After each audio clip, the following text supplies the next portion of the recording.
buenas noches, bienvenidos a La Controversia. Este es un programa de la Franja de Opinión de Canal Capital y semana a semana hacemos análisis sobre los temas candentes del día o de la semana con puntos de vista muy distintos, muy diversos.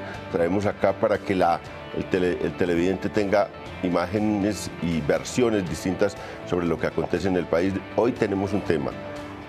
El gobierno nacional y las FARC en La Habana compusieron una comisión en agosto, una comisión de historia de este conflicto, para ver los orígenes, las responsabilidades del conflicto, las consecuencias de este conflicto. 12 personas conformaban esta comisión con 2 relatores.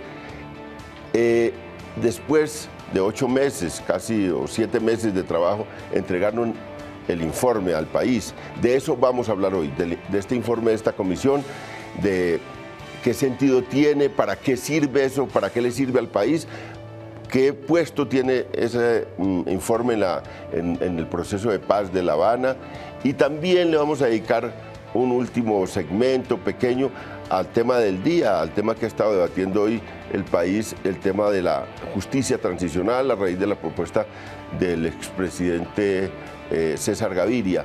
De esos 2 temas hablaremos con unos invitados muy especiales. Hay 2 miembros de la Comisión de La Habana y hay 2 personas de fuera de la comisión, pero que han conocido, que han hecho seguimiento a este proceso, a esta discusión en el interior de La Habana. Gustavo Duncan es profesor de AFID, ahora fue miembro de la Comisión de Memoria Histórica. Gustavo, muchas gracias por venir. No, muy buenas noches y muchas gracias por la invitación, León. Él está lanzando un libro. Sí, Más que plata o plomo. Más que plata, plomo. El poder político del narcotráfico. Aquí sí. Hacemos la propaganda. Hacemos la propaganda del libro, hay que ir a comprarlo a las librerías. Carlos Medina Gallego, profesor de la Universidad Nacional, historiador de carrera. Muchas gracias, Carlos, por venir. Muchas gracias a vos, León, por invitarme. Medófilo Medina también es historiador, con una historia larga de escribir libros, y también profesor emérito de la Universidad Nacional. Medófilo, muchas gracias. Mi reconocimiento por la invitación. Y Darío Fajardo, que estuvo en la comisión, que es muy conocido en el país por los temas agrarios, por ser, digamos, una persona que ha tenido mucho que ver con un tema de La Habana también, que fue las zonas de reserva campesina. Darío, muchas gracias por acompañarnos. Muchas gracias, León. Profesor del Externado. Sí, cómo no. Bueno, con estos panel especial vamos a ver estos 2 temas, pero antes una nota sobre esta Comisión de Memoria Histórica para que el televidente tenga más elementos.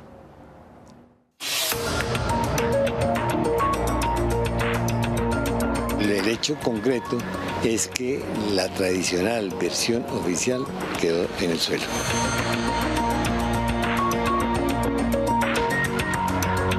Se rompió el monopolio sobre el conflicto armado. La versión oficial quedó destrozada, ¿no es cierto? Ya no hay versión oficial, son 12 versiones, cada una con diferentes metodologías, con diferentes periodos. Lo principal eran 3 ejes. El primero, el origen o causas del conflicto armado. El segundo, la persistencia de ese conflicto a lo largo de los años. Y la tercera son los efectos sobre las víctimas. Muy importante que se haya logrado casi un acuerdo en la influencia del problema agrario en el conflicto armado. En segundo lugar, las limitaciones políticas que el Estado impone para la expresión de los diversos intereses del país nacional. Eso me parece que son 2 logros muy importantes. El tercero es que ese cuento pues, de que la guerrilla es el principal cartel del mundo también quedó derrotado, ¿no es cierto? Y el siguiente, pues, de que son unos negociantes y unos bandidos, no fue aceptado ni siquiera por la derecha. Esa información es el insumo para una comisión de paz, perdón, es el insumo para una comisión de la verdad. que se citará en un futuro. Pero desde luego me parece que lo más importante es que los medios tendrán que mirar, ¿no es cierto?, de qué se trata, cuál es la versión de los diferentes académicos, para no seguir hablando cosas que no corresponden a la verdad histórica. Pues coincidimos la mayoría en que el conflicto armado está muy vinculado, muy asociado al conflicto agrario y muy vinculado a las restricciones políticas que el régimen impone.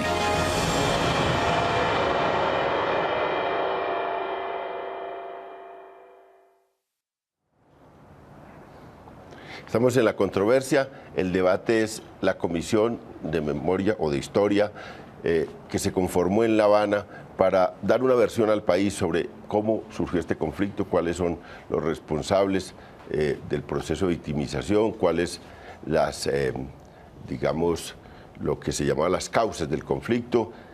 Y empecemos, Gustavo, terminada este trabajo desde agosto, ¿qué sentido tenía esta comisión? Tratemos de explicarle pues al televidente, bueno, ¿para qué sirve para qué ha servido esta comisión? ¿Qué papel va a jugar las conclusiones a las cuales llegaron en La Habana para el fin de este conflicto? Sí, creo que las distintas versiones que se recogieron en el informe son una muestra de la variedad y de la amplitud de interpretaciones que hay sobre el conflicto. Es decir, yo no creería que existiera previamente, que antes del informe existiera una sola versión sobre cuáles fueron las causas del conflicto. De hecho, todos los que participamos en el informe y muchos académicos que quedaron por fuera ya habíamos escrito. No podemos decir que esta pregunta nos la hicimos desde agosto. Una pregunta que viene de mucho antes. Sin embargo, el informe como tal sí tiene un valor simbólico. Un valor simbólico en dos escenarios. En un primer escenario, en la mesa misma de negociaciones. Es decir, ambas partes van a negociar, van a dialogar fundamentado en los hallazgos de una serie de expertos que en principio deberían legitimar o delegitimar los argumentos de ellos en la mesa. Y por el otro lado, tiene un valor simbólico muy fuerte sobre el resto de la población, bueno, existen unos académicos que el país ha reconocido, que ambas partes los han reconocido por su labor, y ellos en teoría deberían arrojarnos luces sobre cuáles fueron las causas, pero también hay algo que no se ha mencionado mucho, la razón de su prolongación y sus efectos. Entonces, en ese sentido, creo que pone el tema en la agenda de los colombianos, por así decirlo. Carlos, usted me imagino que durante todos estos meses, pues usted se ha hecho muchas preguntas sobre lo que estaban cocinando allá este grupo de académicos y de intelectuales. ¿Lo decepciona un poco el resultado o le parece muy importante el resultado que ha tenido? A ver, primero me parece que es importante señalar unas 2 o 3 cosas en relación con la comisión y el trabajo de la comisión.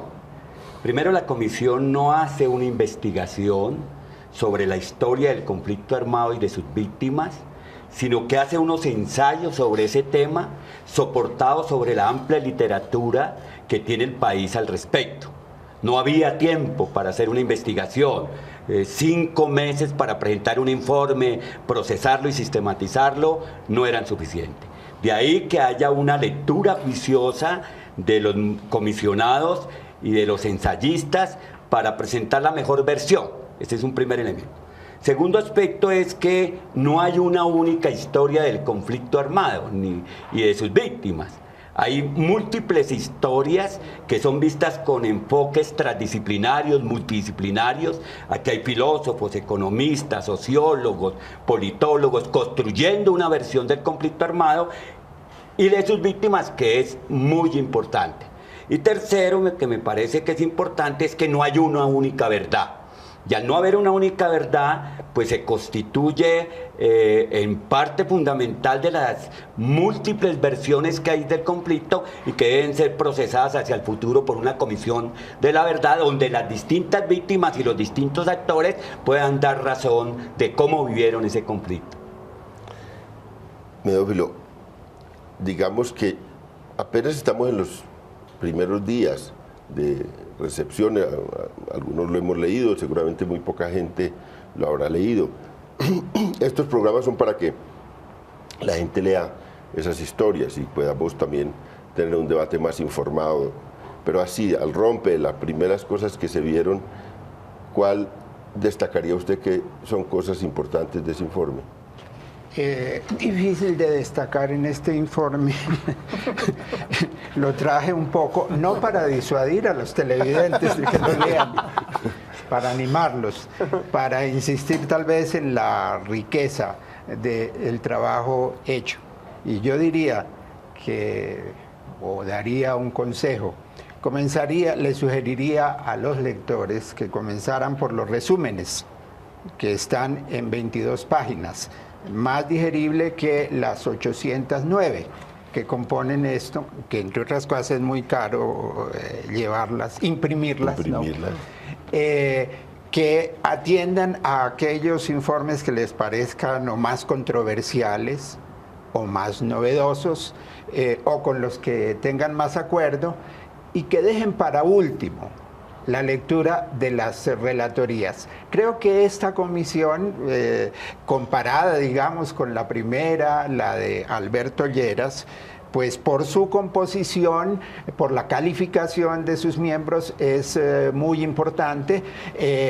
Yo diría, como me has dicho que al rompe, que digo, diría una cosa. Gonzalo Sánchez, al comienzo de esta comisión, se hizo lengua sobre el pluralismo, que en fin son múltiples miradas, no hay una sola, y ahora Molano, con exageración, dice se pulverizó la única versión que había sobre el conflicto interno. Yo no sé cuál era esa única versión, francamente, hay que buscarla. Pero lo que yo quiero subrayar después de leer este material es que no hay una línea que separe, dado el origen de las postulaciones de los miembros, que diga uno, aquí están las diferencias trazadas por esa línea roja. Hay muchas coincidencias, y yo diría, Pizarro al hablar en estos días de que, al subrayar otra vez el pluralismo, decía, hemos pasado 50 años matándonos por diferencias de opinión. Eso es una simpleza.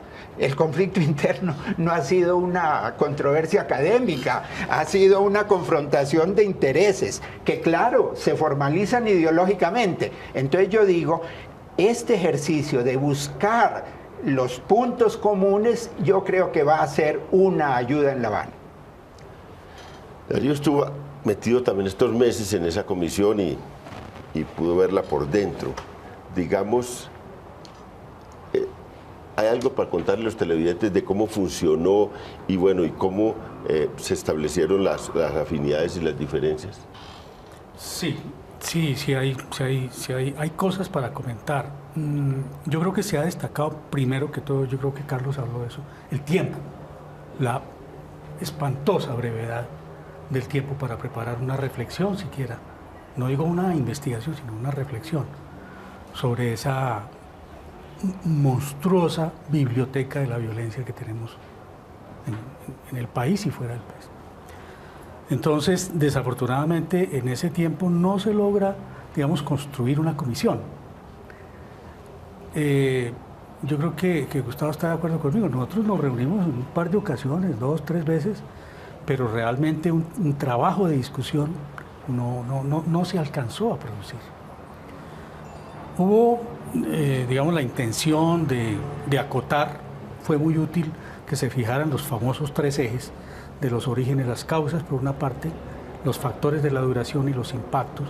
Digamos, eso permite como acercarnos. No se dicen cosas, me parece a mí, extraordinariamente diferentes de lo que ya conocemos sobre la violencia. Básicamente yo creo que lo que se afirma en los distintos informes de una u otra manera coincide. Pero yo diría que tal vez más importante que eso es, en primer lugar, que se produce el trabajo de esta comisión en medio de las conversaciones. Eso nunca había ocurrido. Jefferson Jaramillo, que es un profesor de la Universidad Javeriana, que hizo un recuento muy juicioso de las comisiones de paz, pues nos presenta las especificaciones de cada una de esas, el tiempo de trabajo y todo esto, pero lo realmente original es que se construye en medio del clima de la guerra. Es decir, es un intento de reflexionar, entender y proporcionarle al país elementos de discernimiento en medio de la guerra. En medio de la guerra y en medio de los dos interlocutores de la guerra. Esto no había ocurrido. Es decir, por una parte estaba el gobierno nacional, y por otra parte estaba la guerrilla. Y ellos son los interlocutores de este informe. Yo creo ¿Y se conoce alguna reacción de los de las FARC y del gobierno? Sí, me parece que eso, no sé si es por lo que yo estoy tan involucrado en el proceso, pero me parece que es muy interesante lo novedoso de este producto.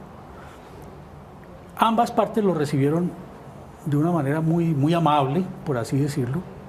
Fue recibido, no se descartó, ni muchísimo menos, se recibe para estudiarlo, tanto por parte del gobierno como por parte de la guerrilla. Es decir, se pone sobre la mesa un material para comenzar a estudiarlo. Y yo creo que ese es otro valor que tiene este documento y que me parece que es interesante para el país. Es un documento en construcción realmente. Esto no está acabado. Así se esté pensando en que se va a publicar y se van a destruir yo no sé cuántos árboles para generar el papel en que se va a imprimir. Este documento no está acabado. Es un documento que está en plena construcción. Y el otro aspecto que me parece que es muy relevante es que acopia, me parece que una parte muy importante de la información que se ha generado sobre la guerra en Colombia. Inclusive documentos que tienen una base casi que exclusivamente de fuentes militares externas, que eso es nuevo. Es decir, salvo tal vez algún trabajo que se produjo en los años 60, el de Ramsey. Digamos, este es un documento este documento en particular de esta consultoría está sustentado casi que exclusivamente en documentos de fuentes militares norteamericanas e israelíes. Entonces tiene cosas interesantes en términos de la documentación, pero en particular del momento en el que se produce este informe. Gustavo, metámosle ya el diente al tema de las diferencias, porque quizás eso nos va dando también una idea, ya hemos hablado de cosas importantes, de afinidades. Usted que estuvo ahí, digamos, ¿qué posición sintió más distante de la suya? Tendría que decirte, como decía Darío, es que no hubo tiempo ni siquiera para que ventiláramos nuestras diferencias en los encuentros. Fueron dos encuentros muy amables en que se hablaron, creo que de muchas otras cosas antes que de los informes como tal, pero ya con los informes uno sí alcanza a notar una serie de diferencias esenciales.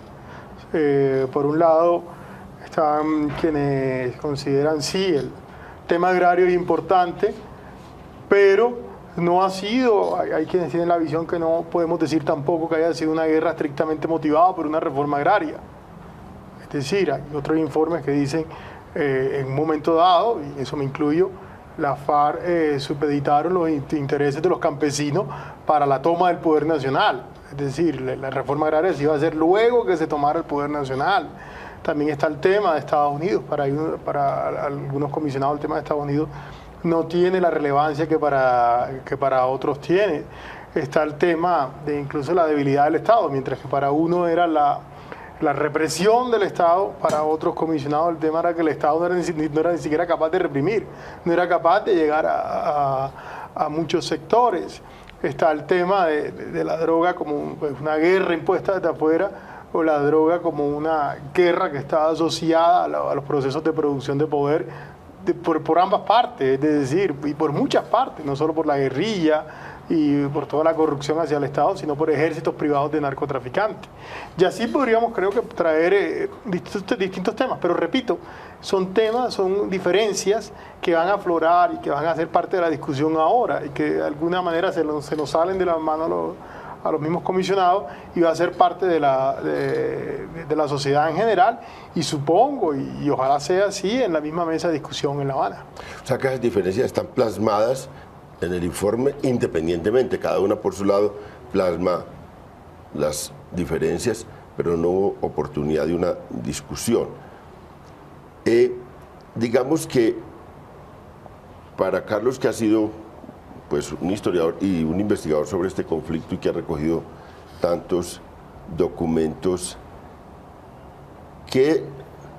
porque Gustavo ha hecho una descripción, digamos, de como los temas y las diferencias alrededor de los temas agrarios, del papel de Estados Unidos en este conflicto, del tema de la droga, bueno, una buena descripción que alrededor de eso se presentaban distintas versiones.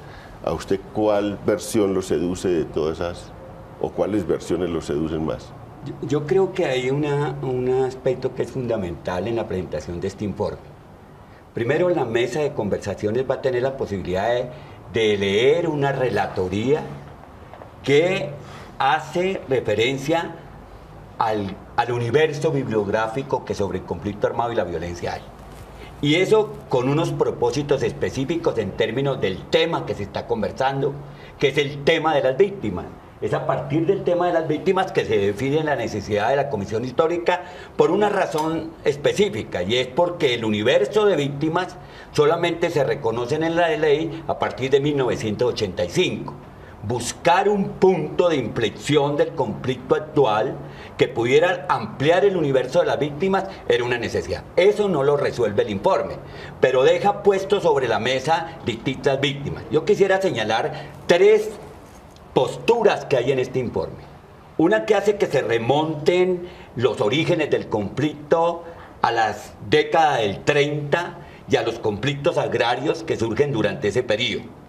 Uno segundo que plantea que el conflicto actual tiene sus raíces y sus orígenes a partir de 1946 en el desarrollo del ciclo de violencia. Y otro que señala de que hay únicamente una transformación del significado del conflicto a partir de 1958 con la instauración del Frente Nacional, y algunos como Duncan creo que plantean a partir del 64 o algo así la naturaleza del nuevo conflicto. Otros lo llevan más lejos. Dice, no, es que el nuevo conflicto, creo que Gustavo señala eso, dice, espere un momentico, es que si bien es cierto hay unos orígenes, hay en la década del 60 el conflicto actual, del conflicto armado, que cambia por la naturaleza ideológica y política y por los propósitos mismos del conflicto, la transformación de la sociedad y del Estado, etcétera, etcétera. El conflicto realmente adquiere las dimensiones que es a partir de la década del 80 con la introducción de nuevos actores como el paramilitarismo y el narcotráfico. Entonces, hay una visión de larga, mediana y corta duración en términos del origen del conflicto. Ese es un aspecto fundamental. El otro aspecto fundamental que me parece es el papel que se le da a la política, a la formación del Estado, al conflicto interpartidista. Y un punto que me parece que es muy importante es la resignificación que se le da al Frente Nacional.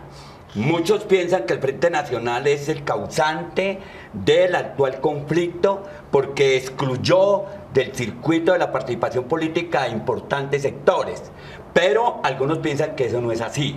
Hay una resignificación del Frente Nacional.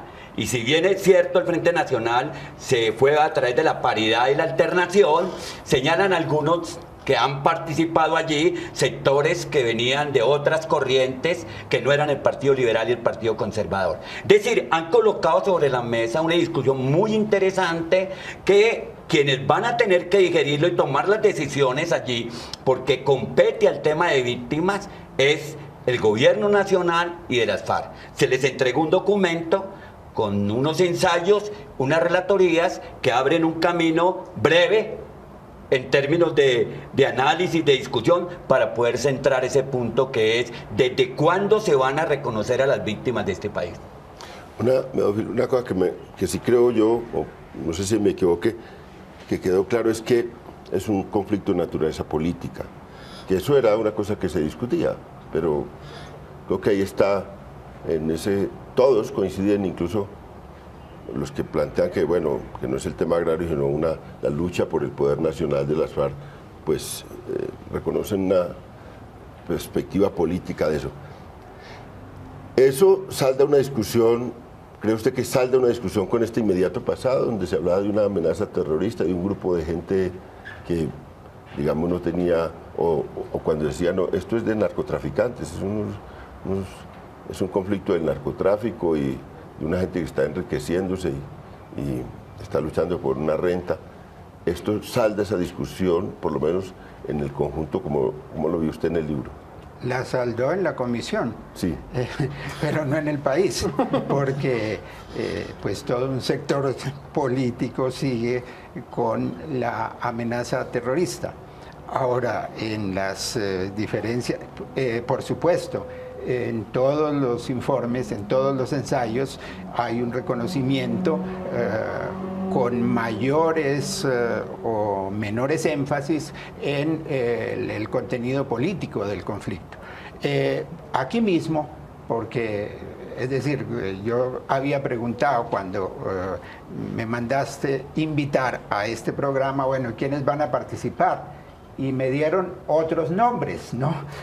Y no sabía que estaría frente a dos miembros de la CHCB, ¿no? Y me dio cierto susto cuando los vi. Pero yo quisiera que esta discusión ya los involucrara a ellos, porque yo no sé quién los propuso a ustedes, pero hay obviamente diferencias. Por ejemplo, a Duncan le falta historia y a Fajardo le sobra.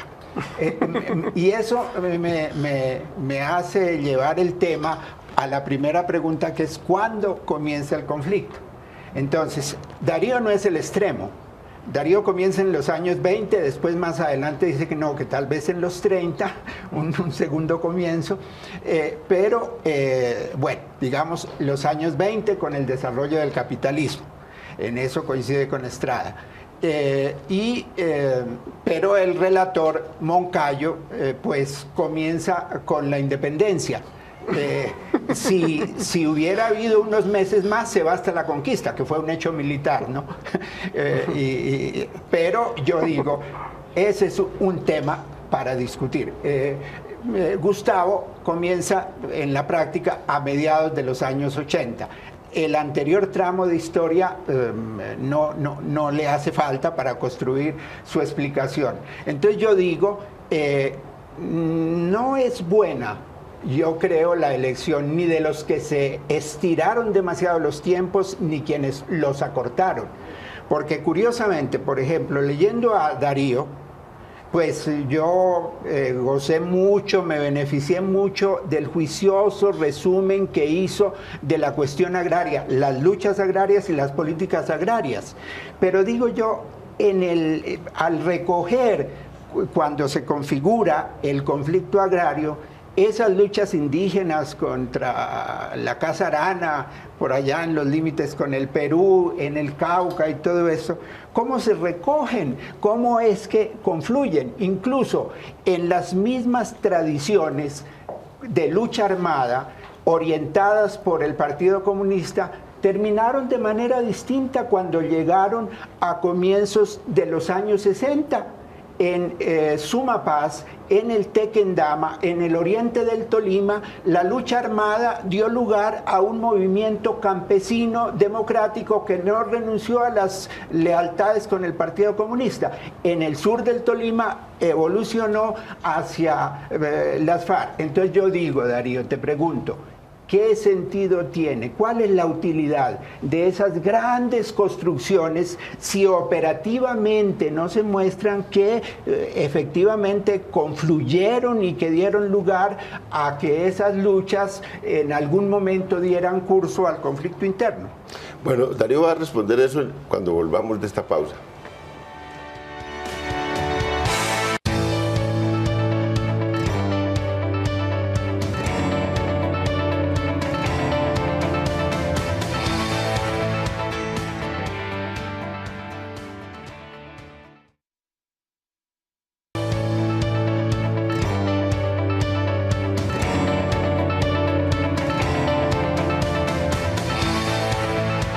Estamos en La Controversia, transmitiendo en directo desde las instalaciones de Canal Capital, un programa de la Franja de Opinión, y estamos hoy con el tema de la Comisión Histórica nombrada entre el gobierno y las FARC en La Habana y que ha entregado sus resultados, y estamos en ese debate.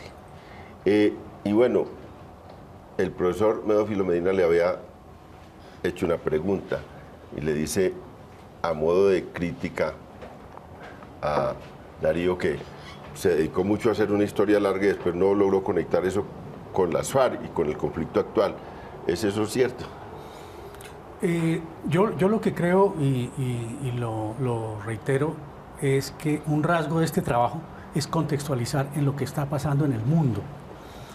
Los trabajos anteriores sobre la violencia eran muy veredales, muy de lo nuestro, muy de lo exclusivamente nuestro. Si nosotros tomamos distancia, vemos procesos de más larga duración que están incidiendo hoy.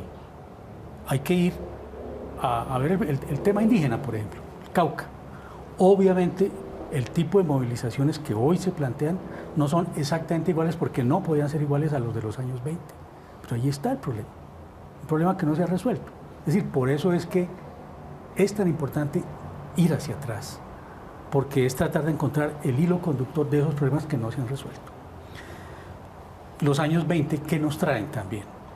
Las huelgas obreras, masacradas. El caso de la Tropical, el caso de las bananeras, y son historias que se repiten una y otra vez. Es que, a propósito de la pregunta de Medófilo, yo digo, esa historia de las masacres del movimiento sindical que han ocurrido recientemente tiene una historia larguísima, larguísima. Y es bueno para el país hacer conciencia de eso, porque eso hay que hacerlo presente y resolverlo. Es decir, de alguna manera los colombianos tenemos que resolver esa práctica que se convirtió en parte de nuestra cultura política de masacrar a los sindicatos. Porque eso no es del 2000 o del 68, no, eso viene de muy atrás. Entonces me parece que tenemos que enfrentar eso para resolverlo.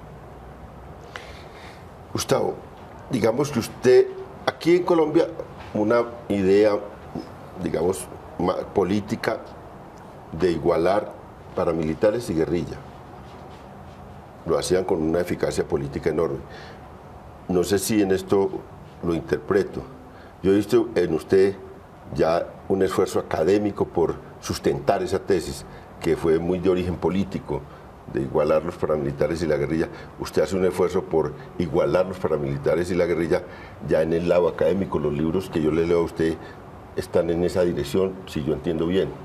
No, yo creo que sí hay una diferencia, pero sí creo que ambos tienen una naturaleza política. Y incluso iría más allá, es decir, iría a los narcoparamilitarismos, como el caso más extremo, es decir, narcotraficantes que organizan un aparato coercitivo y comienzan a ejercer funciones de autoridad en un territorio, funciones de Estado, cobran impuestos, administran justicia y ejercen funciones policivas. Y eso ha pasado a lo largo de Colombia y pasa hoy, es lo que existe. ¿Sí? Ahora, en ese sentido se parece mucho a la FARC. La FARC eventualmente combate con el ejército. El resto del tiempo, ¿qué hacen? Ejercen funciones de Estado. Y eventualmente hacen lo mismo que hacen los paramilitares, ejercen funciones de Estado en sociedades donde el narcotráfico es sumamente importante, bien sea para cultivo, bien sea para fabricación de base de coca, bien sea para rutas, lo que sea. ¿Sí? En ese sentido, hay una similitud. Y como es lo que pueden hacer la mayor parte del tiempo, creo que en eso los igualo, que el carácter político de ellos debe de analizarse en la práctica desde ese punto de vista. Ahora bien, sí hay una enorme diferencia. Los narcotraficantes nunca han tenido un proyecto nacional en el sentido de tumbar el Estado central y reemplazarlo por sus instituciones y cambiar la naturaleza de la sociedad. Pero eso es los que llegaron más lejos en influencia. No, pero fue la clase política. De hecho, me acuerdo de una discusión que incluso podríamos tenerla. Tú decías que ellos lo hicieron para dañar la Constitución del 91. No, a los paramilitares les encantaba la Constitución del 91. Con la Constitución del 91 podían tener influencia con la clase política en el nivel nacional y gobernar con la clase política regional. Era lo ideal para el negocio de ellos. La guerrilla no pensaba así. Es decir, las FARC han hecho todo lo que han hecho. Incluso tú lo decías previamente, creo que en las propagandas, esto es un grupo con una unidad, grupo vertical, y si se quiere los paramilitares son son horizontales. Y fíjate que están planteando, a diferencia de los paramilitares, una agenda política de transformación, de reforma muy clara. Sin que eso yo quiera decir que los paramilitares no ejercieran unas funciones de autoridad política en extensos territorios del país, incluso más que la misma guerrilla. Pero esto, digamos... Yo quiero terciar ahí. Bueno, tercie. No, yo también. Primero me parece... Todos terciamos, pues. Me parece que son dos organizaciones de naturaleza distinta. Yo creo que la guerrilla es un sujeto político articulado a la historia de un país con un proyecto político estratégico que es la toma del poder y la transformación de la sociedad en el marco de unas ideologías específicas. Cuando yo comencé a estudiar el paramilitarismo en Puerto Boyacá, el paramilitarismo era un instrumento de los grupos de la fuerza pública para combatir la insurgencia. El narcotráfico le arrebató a los paramilitares a la fuerza pública y la puso a servir al narcotráfico y la convirtió en instrumento de la economía del narcotráfico, en el control de caminos, carreteras, eso, y le dio un ingrediente mayor, es que le dio la tarea de luchar contra la subversión. Es decir, ser instrumento institucional y del narcotráfico para luchar contra la subversión, eso es una cosa. En la década de los 90, después del 93, y hacia la construcción de las AUC, hay un proceso donde se comienza a construir un discurso acompañado por sociólogos, activistas importantes de un nivel de intelectualidad mayor para legitimar las acciones del paramilitarismo y ponerlo en una dimensión política. Pero uno de los elementos es que en la Ley de Justicia y Paz no se le dio la naturaleza que podía asumirse en términos de sujeto político, de actor político, ¿entendés?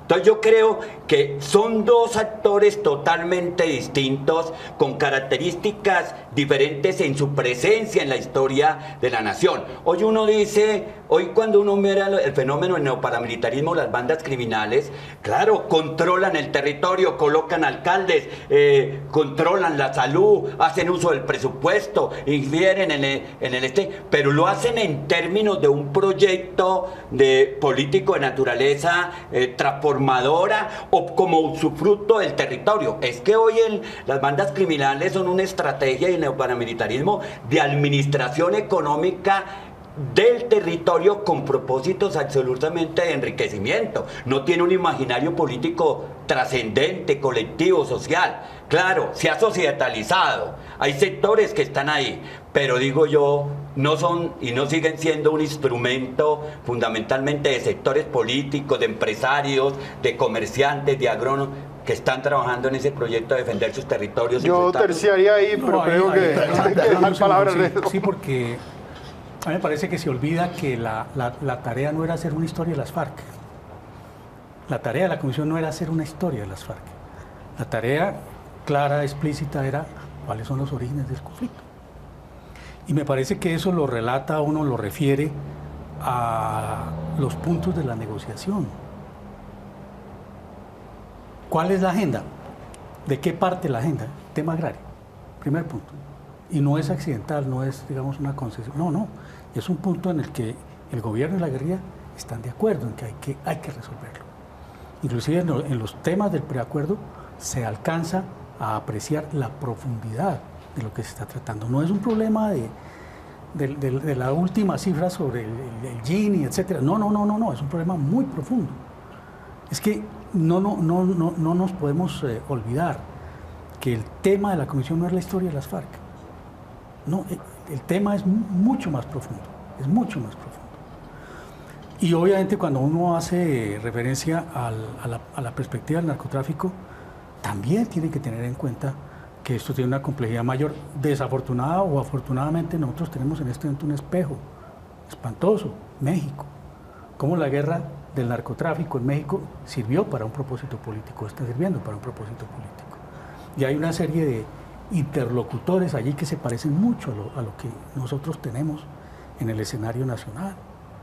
Entonces, reitero mucho, es importante ir a lo profundo, porque lo profundo está planteado en los acuerdos. Ok. Vamos a una pausa y cuando volvamos le vamos a dedicar el último segmento de esto al tema del día, la justicia transicional. Dejamos estos debates en punta, pero hay unos libros para leer y aquí vamos a seguir debatiendo sobre el tema.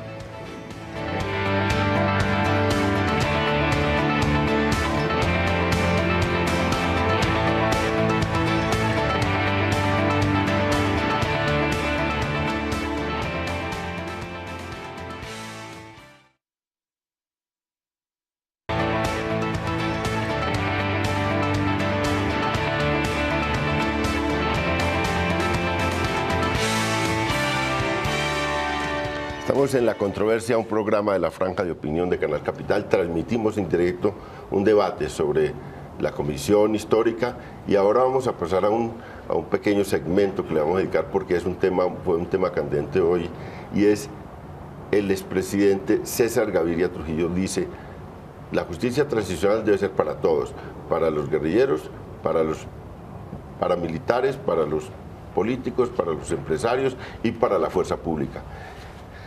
Profesor Medo Filomena, ¿usted qué opina de esa posición de César Gaviria?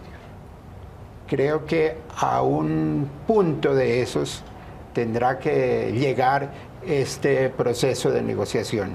Lo que el expresidente Gaviria plantea es en ese sentido maximalista, es apresurado y hay mucha tela. Sin embargo, es necesario reconocer que hay un cierto elemento de planteamiento justo, pero hay que preguntarse, por ejemplo, ¿eso significa que, como las leyes de punto final y cosas así, que se va a mantener el reconocimiento, se va a hacer algún reconocimiento al despojo?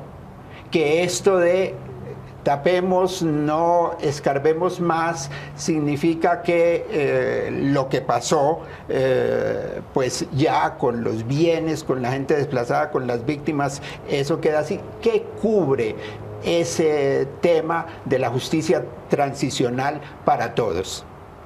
Gustavo, usted que dice que son muy parecidos todos esos actores, me imagino que le simpatiza esa tesis, ¿o no? No tanto, no creo que esa tesis tenga nada que ver por la razón por la que me simpatiza la propuesta de Gaviria. Me simpatiza porque creo que es necesario para poder lograr la paz. Sin eso, es decir, es un mínimo necesario, sin eso no va a haber paz. Así de simple. Al día de hoy Santos está en el poder, Santos quiere hacer el proceso de paz. Santos es la mitad de este país, la FARC es un 1-2%. Santos es la mitad, Uribe es la otra mitad. ¿Sí? Si Uribe no está con el proceso, Santos aún así puede hacerlo. El problema es que en una democracia, más tarde que temprano, o más temprano que tarde, Uribe va a llegar al poder y va a decir: eso lo firmó Santos y yo no lo reconozco. Si yo fuera de la FARC, si algo me tendría preocupado, es que esa contraparte reconozca el proceso de paz. La propuesta que lanza Gaviria, de alguna manera le está diciendo a la base de Uribe, al sector de apoyo de Uribe: mire, es decir, ustedes tienen la oportunidad de entrar en justicia transicional.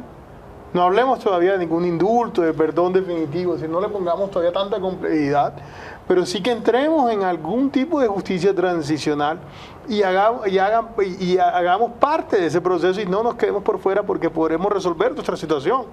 Es decir, lo que dice Gabriel tiene mucha razón, pero he conocido, por ejemplo, el caso de Urabá, que ese trabajo de campo hace poco, yo he conocido cualquier cantidad de casos de antiguos finqueros políticos que de alguna manera u otra tuvieron que vincularse con los grupos armados. De hecho, ellos pasaron de haberle pagado a la guerrilla, haberle pagado a los paramilitares, y ahora están metidos en problemas. Para ellos es una oportunidad de solucionar ese problema y en ese sentido una oportunidad de legitimar ese proceso. Y creo que va a ser necesario, si no, no están dadas las garantías para la misma guerrilla. Carlos, usted, a ver, ya desde la óptica suya, ¿debe ser para las FARC, debe ser para todos, o hasta dónde debe cobijar la justicia transicional? No, lo que pasa es que aquí hay que colocar al centro del momento histórico la solución legal y legítima del proceso de paz. Yo considero que este proceso se legitima en la medida en que todos los actores participen y se beneficien del mismo. Yo considero que hay sectores como, por ejemplo, la Procuraduría General de la Nación, las fuerzas militares que están en reserva o que ya son pensionados, ACORE, sectores al interior de las fuerzas militares, los paramilitares, el Centro Democrático, los que llamaron los terceros actores, que son ganaderos, empresarios que participaron en el proceso. Creo que todos deben estar, al finalizar este proceso, legitimando a los mismos. Ahora, la justicia transicional debe atender en el orden de las especificidades, las diferencias de cada uno de los actores, pero involucrarlos en el proceso. Yo sí creo que es mejor contar en un proceso de refrendación con más del 48%, con el 48% contra el 40%, con el 87% reflejando el proceso. Eso le da legitimidad. Hombre, yo pienso, los argumentos que se han planteado acá los considero muy válidos. Me pregunto una cosa, ¿hacia dónde queremos llevar al país? A mí me da temor que el planteamiento de la justicia transicional sea una especie de pasar la página y quedar en lo mismo. Quedar en lo mismo. Es decir, que quede la distribución de la riqueza igual, el acceso a las expresiones políticas igual. Entonces yo creo que a eso hay que darle muchos más contenidos, en el sentido que, bueno, seguramente no va a ser posible, digamos, recuperar los bienes de los que muchos se apropiaron en este proceso, pero es que tenemos que construir una sociedad donde ya el tema de la tierra lo dejamos atrás y pasamos a otro nivel de desarrollo del país. O vamos a seguir gravitando sobre las haciendas y que los palmeros y que los cafeteros. No, a mí me parece que el país tiene que mirar un poco más adelante. Se nos acabó el tiempo. Muy buenas noches a todos los televidentes. Muchas gracias a los panelistas por acompañarnos. Los esperamos el próximo lunes en otra controversia y debatiendo sobre los temas del país.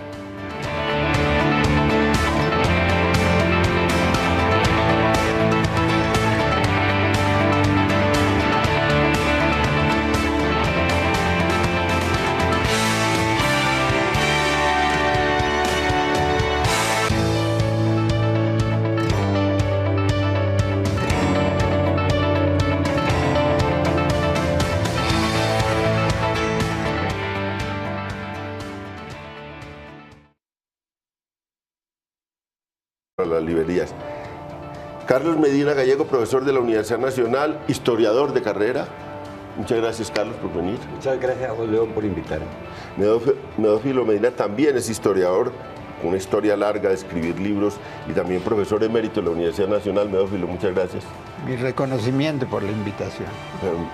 Y Darío Fajardo, que estuvo en la comisión, que es muy conocido en el país por los temas agrarios, por ser digamos, una persona que ha tenido mucho que ver con un tema de La Habana también, que fue las zonas de reserva campesina. Darío, muchas gracias por acompañarnos. Muchas gracias, León. Profesor del Externado. Sí, cómo no.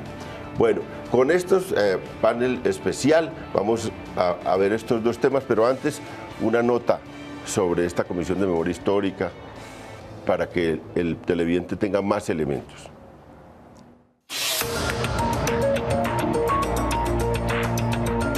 El hecho concreto es que la tradicional versión oficial quedó en el suelo.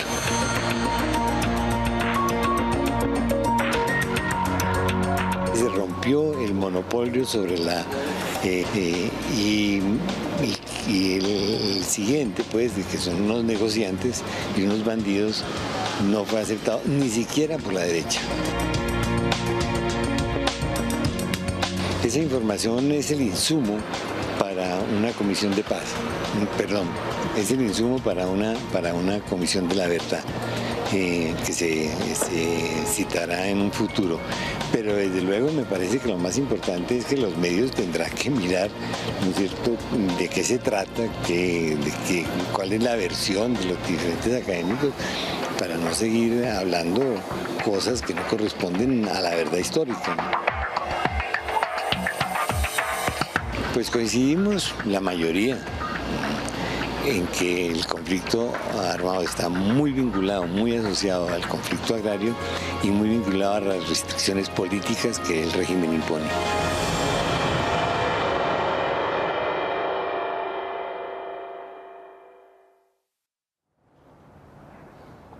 Estamos en la controversia. El debate es la Comisión de Memoria o de Historia que se conformó. Sobre el conflicto armado. La versión oficial quedó destrozada, ¿no es cierto? Ya no hay versión oficial, son 12 versiones, cada una con diferentes metodologías, con diferentes periodos. Lo principal eran 3 ejes. El primero, el origen o causas del conflicto armado. El segundo, la persistencia de ese conflicto a lo largo de los años.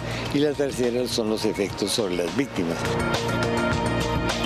Muy importante que se haya logrado casi un acuerdo en la influencia del problema agrario en el conflicto armado.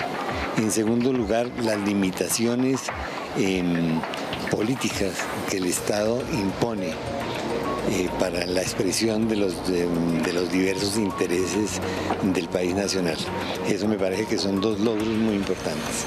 El tercero es que ese cuento pues, de que la guerrilla es el principal cartel del mundo también quedó derrotado, ¿no es cierto?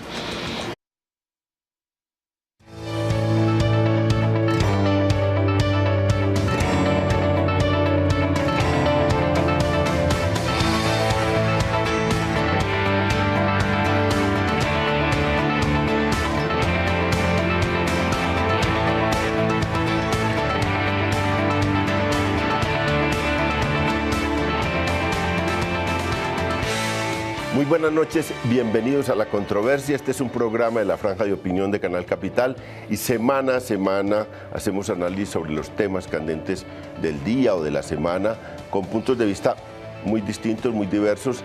Traemos acá para que el televidente tenga imágenes y versiones distintas sobre lo que acontece en el país. Hoy tenemos un tema. El gobierno nacional y las FARC en La Habana compusieron una comisión en agosto, una comisión de historia de este conflicto, para ver los orígenes, las responsabilidades del conflicto, las consecuencias de este conflicto. 12 personas conformaban esta comisión con 2 relatores.